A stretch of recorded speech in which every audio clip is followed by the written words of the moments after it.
Merci. Donc, je vais vous présenter mes petites recherches sur le duc de Vendôme en Italie, de 1702 à 1706. Alors, Louis-Joseph, duc de Vendôme, 1654-1712, est l'un des généraux les plus célèbres de la fin du règne de Louis XIV. Il est habituellement présenté comme l'un des chefs les plus compétents, ou du moins les plus heureux de son temps. Pourtant, il n'a pas fait l'unanimité, loin s'en faut. Un contemporain tel que Saint-Simon se montre particulièrement virulent dans ses mémoires, tandis que Folard, qui a servi sous ses ordres en Italie, a exprimé certaines critiques, notamment dans le domaine tactique. En revanche, le chevalier de Quincy, qui s'y trouvait également, le célèbre presque toujours dans ses mémoires. Les années de commandement en Italie ont permis à Vendôme de parfaire sa réputation de général. Elles incarnent son sommet de gloire, si bien qu'un de ses probables anciens secrétaires, il en avait beaucoup, un certain Gérard Mousse, a rédigé un manuscrit narrant les dites campagnes, peut-être à la demande de la duchesse de Vendôme. C'est conservé aux Archives nationales en AB 19 3309. Ce recueil, donc, qui est conservé aux Archives nationales, n'a jamais été imprimé, et le dessin de son auteur est apologétique, à l'instar de celui d'une autre œuvre restée essentiellement inédite, l'histoire de Louis-Joseph, duc de Vendôme, du chevalier de Bellerive, conservé à la BNF. Succédant à un général traditionnellement moqué pour son incompétence, Villeroy, les actions de Vendôme en Italie sont d'autant mieux perçues qu'on lui attribue 3 succès mémorables: Luzzara, Cassano et Calcinato. Enfin, peu après son départ de l'armée, celle-ci a subi l'un des plus grands désastres de son histoire avec la déroute de Turin, suivie de l'évacuation catastrophique du Piémont. Le duc de Vendôme jouit d'une réputation globalement immaculée pour ses années en Italie. Toutefois, quelques historiens ont exprimé des réserves, à l'exemple d'Ernest Moret, qui a le mérite d'avoir mené son analyse en n'étant pas obnubilé par les mœurs scandaleuses du personnage, ou du moins pas uniquement. Parmi les contempteurs de Vendôme, Madame de Maintenon figure en bonne place. Des causes morales peuvent être instantanément invoquées, mais ce serait jeter un voile sur l'opinion de l'épouse morganatique de Louis XIV sur les événements militaires. Le 18 mars 1709, elle a affirmé que, je cite, « Nous lui devons la perte entière de l'Italie par le siège de Turin qu'il vint persuader au roi ». Elle rejoint ici l'opinion du maréchal de Tessé, qui a écrit à la princesse des Ursins le 29 décembre 1708 que Vendôme était celui qui a perdu l'Italie. Une analyse plus fine des campagnes de Vendôme dans la péninsule révèle plusieurs erreurs et manquements qui n'ont pas été pour peu dans la catastrophe de 1706. Pourquoi ce général, qui est parvenu pourtant à accroître sa réputation au fil de ces 4 années, a-t-il été responsable des défaillances à l'origine du désastre final ? Quand la nouvelle de la nomination de Vendôme à l'armée d'Italie le 9 février 1702 a été connue, les attentes se sont avérées immenses. Il était attendu, comme les Juifs attendent le Messie selon Tessé dans une lettre du 11 avril 1702 à Pontchartrain. La menace constituée par le prince Eugène, qui avait failli prendre par surprise Crémone, mais qui était néanmoins parvenu à capturer le maréchal de Villeroy, remplacé par Vendôme, était pesante.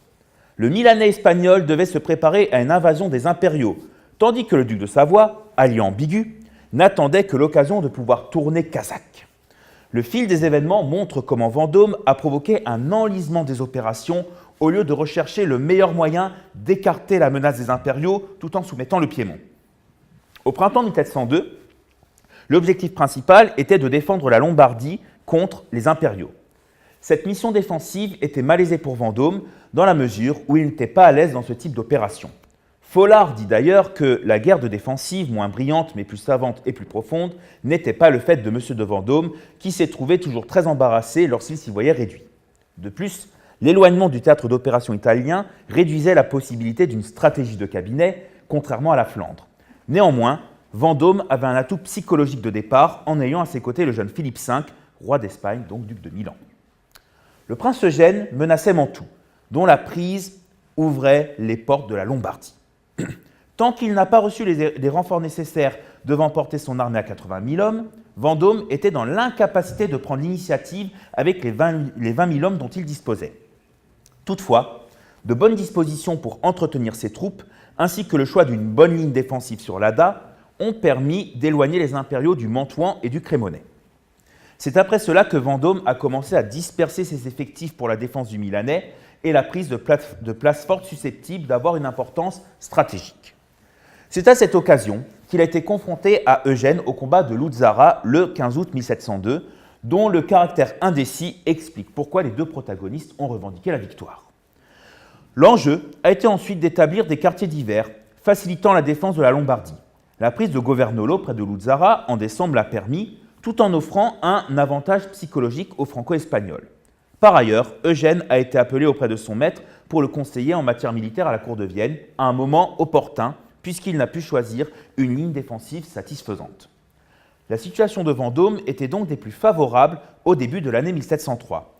C'était sans compter sur l'arrivée de Guido Starhemberg, excellent général à l'esprit organisé, qualité d'autant plus appréciable avec des troupes diminuées. L'empereur donnait toujours des armées brillantes et lorsqu'elles étaient détruites, M. de Starhemberg en était chargé, affirme le chevalier de Quincy.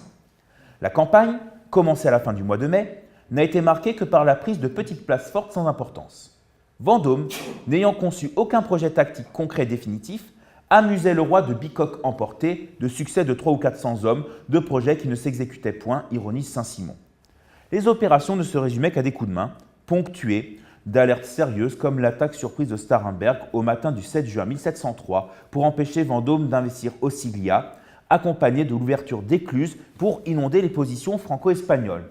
Le général français a voulu répliquer de la même façon quelques jours plus tard, mais les eaux du Pô étaient trop basses. Aucun projet pour chasser les impériaux d'Italie n'a été préparé sérieusement. Vendôme, craignant de prendre des initiatives, temporisait en sollicitant l'avis de Louis XIV, qui lui avait pourtant signifié que l'Italie n'était pas la Flandre. Le duc de Vendôme n'a plus à concevoir un plan de son côté, puisqu'il a été heureusement sollicité pour aider le projet d'offensive vers Vienne conçu par le maréchal de Villars, mais finalement avorté par la crainte de Louis XIV de voir l'armée coupée de la France, ainsi que par la volonté de l'électeur de Bavière de s'emparer pour son propre compte du Tyrol. C'est d'ailleurs là-bas que Vendôme devait rejoindre l'armée de l'électeur, en passant par le Trentin. Comme en Espagne à la fin de la guerre de la Ligue d'Augsbourg, il a réprimé les paysans locaux ayant perturbé sa marche et la prise de place, brûlant de nombreux villages, chose qu'il a réitérée lorsqu'il a battu en retraite. En effet, quand le projet de Villars a été abandonné, Vendôme, qui avait échoué à prendre Trente en septembre, a dû revenir en Lombardie au moment où le duc de Savoie a changé de camp. L'arrestation des troupes savoyardes se trouvant parmi les Franco-Espagnols n'a pas fléchi Victor Amédée. Vendôme avait à agir sur deux fronts. Il était pris dans un étau. Dans l'urgence, il s'est porté vers le Piémont, mais le dégarnissement de la frontière orientale de la Lombardie a favorisé Starhemberg, qui est parvenu par une marche rapide à rejoindre le duc de Savoie en décembre pour l'aider à lutter contre les Franco-Espagnols ou Galipans. Vendôme était dans l'incapacité d'empêcher Victor Amédée d'avoir des renforts impériaux. La tournure prise par la guerre en Italie a réduit Vendôme à mener une guerre de siège afin de réduire lentement les positions du duc de Savoie en Piémont, la Savoie elle-même ayant été occupée par les Français afin de faciliter les communications et l'approvisionnement d'une armée menacée d'isolement avec la France. La campagne de 1704 a été surnommée la campagne des sièges, ceux de Versailles, Ivry et Verrue.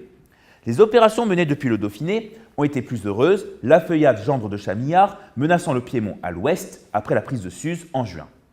Vendôme était peu porté sur la guerre de siège, si bien que les entreprises menées dans ce domaine se sont avérées longues.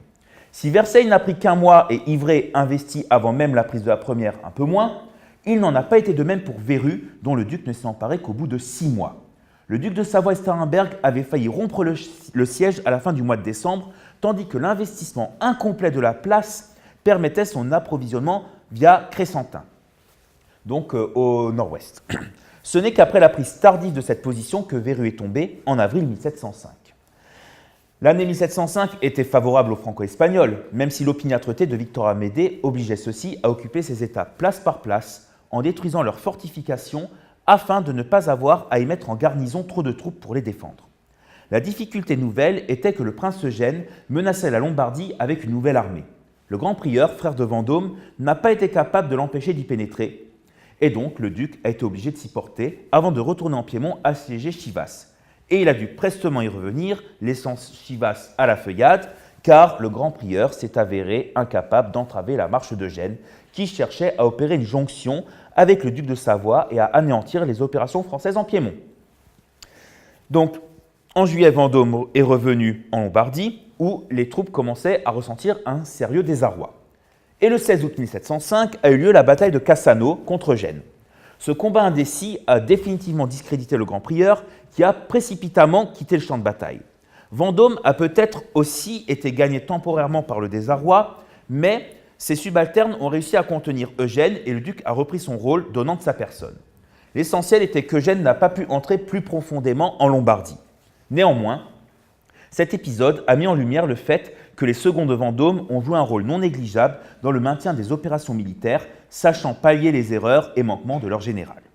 Après Cassano, Vendôme a tâché de maîtriser la frontière de l'Adda par des marches et autres prises de petites places, et il a pu rétablir une situation compromise au début de la campagne par son frère, définitivement écarté du commandement des armées.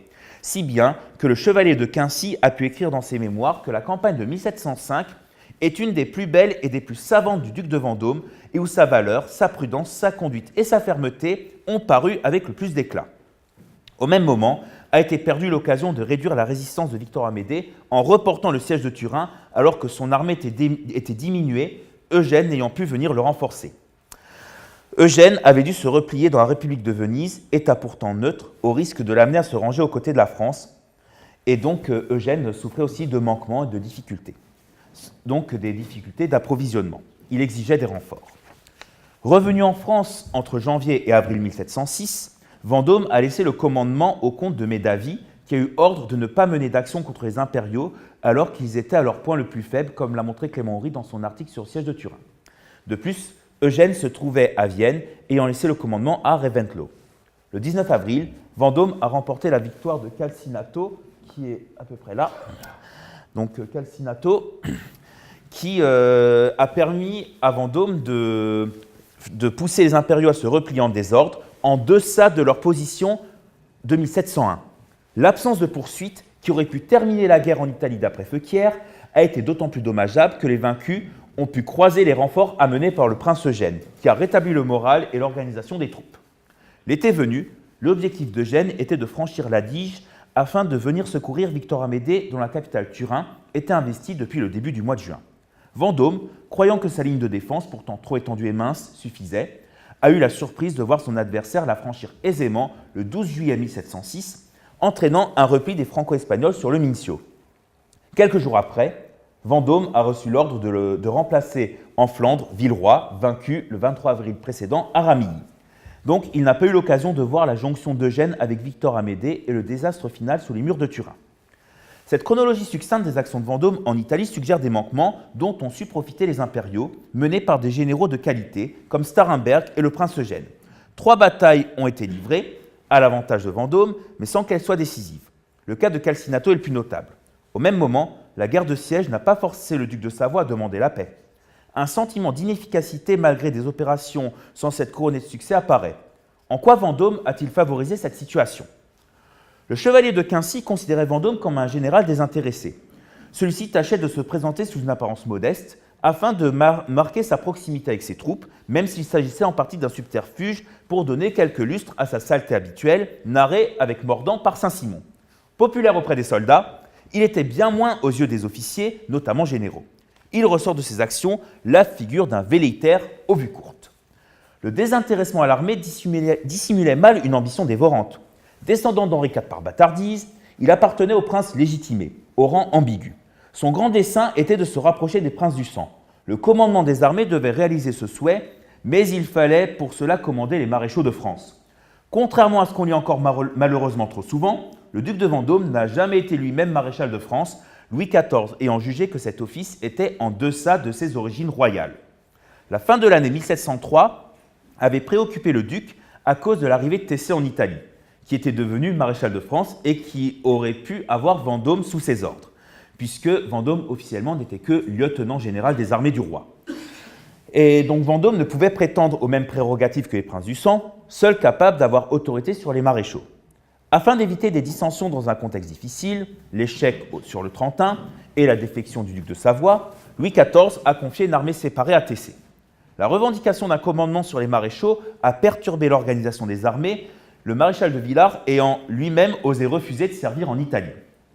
Vendôme avait laissé l'armée au début de l'année 1706, manquant une occasion de chasser les impériaux d'Italie, parce qu'il était parti démarcher auprès de Louis XIV pour obtenir une patente lui conférant le fameux commandement sur les maréchaux. Omnubilé par l'acquisition d'un rang supérieur au leur, soucieux de se distinguer des autres ducs pairs et de se rapprocher le plus possible des princes du sang ailleurs qu'au Parlement de Paris, il a mis ses ambitions princières avant les impératifs tactiques. Vendôme a négligé à de nombreuses reprises la logistique. Dès sa première campagne italienne, il n'a pas prêté une grande attention aux besoins d'approvisionnement et d'entretien des soldats et des chevaux.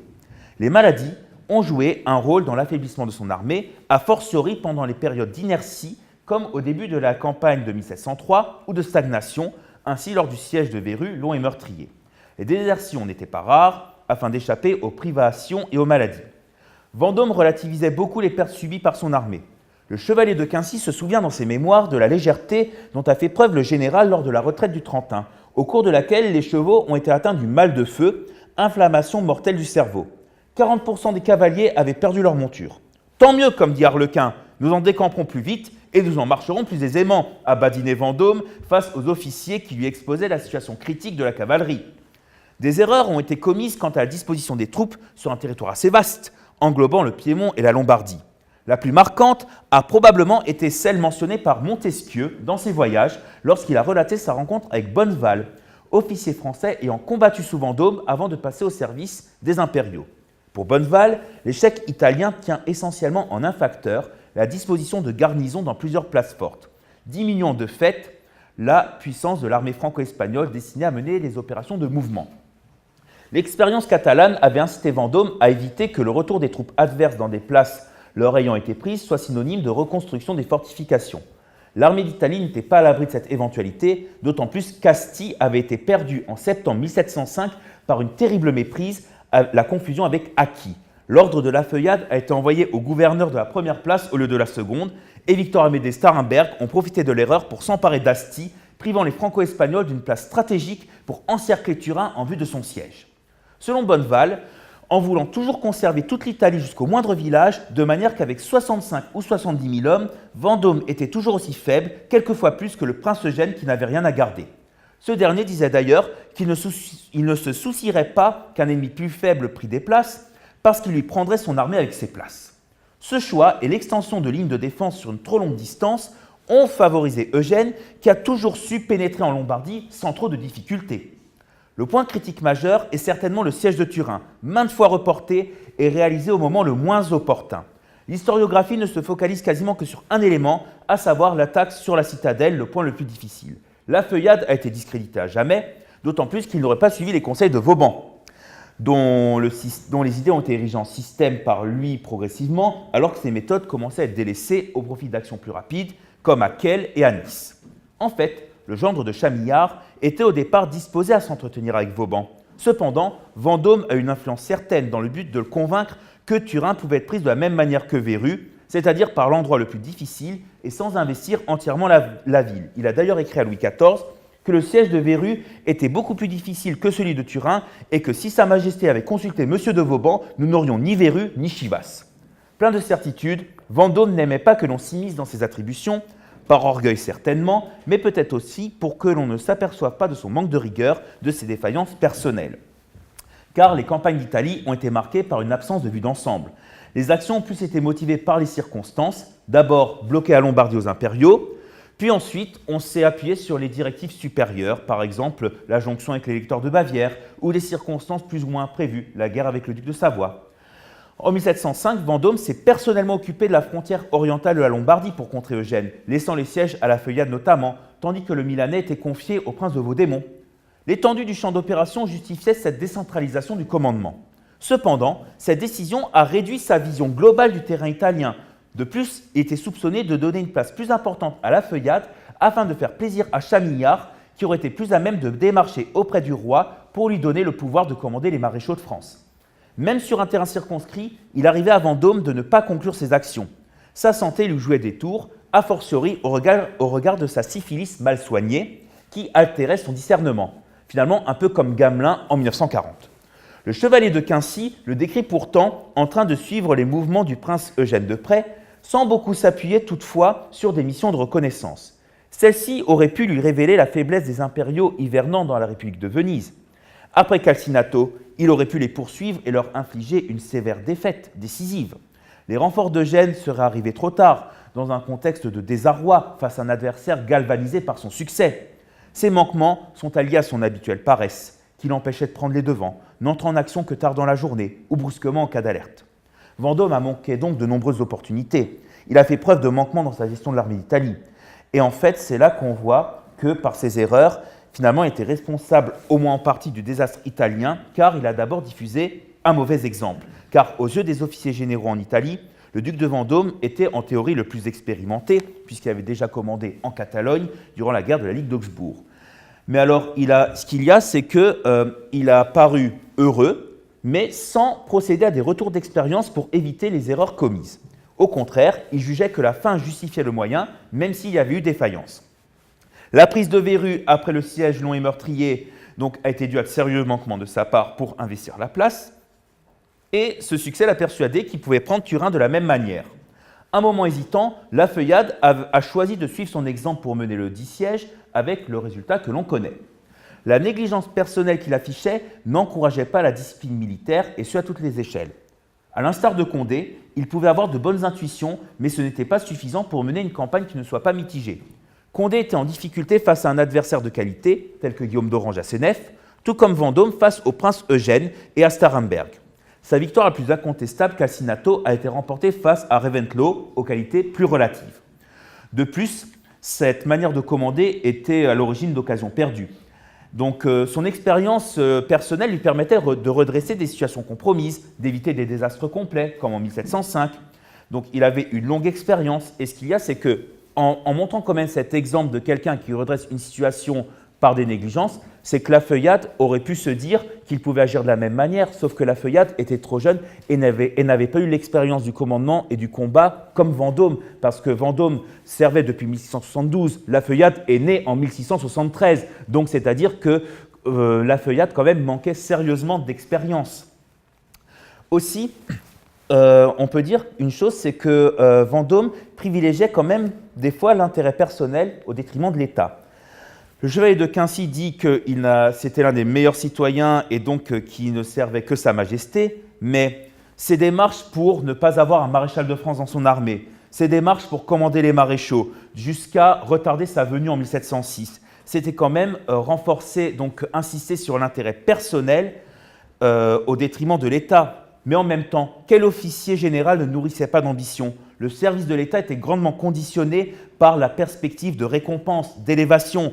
Il est difficile de croire en une action totalement désintéressée. L'action pour l'État était doublée d'une action par intérêt personnel. Il y avait toujours la sourde espérance d'une promotion ou d'une gratification. Même Vauban, présenté comme le plus désintéressé des serviteurs de l'État, n'a cessé de réclamer le maréchalat, même si sa carrière en tant que telle était une anomalie finalement.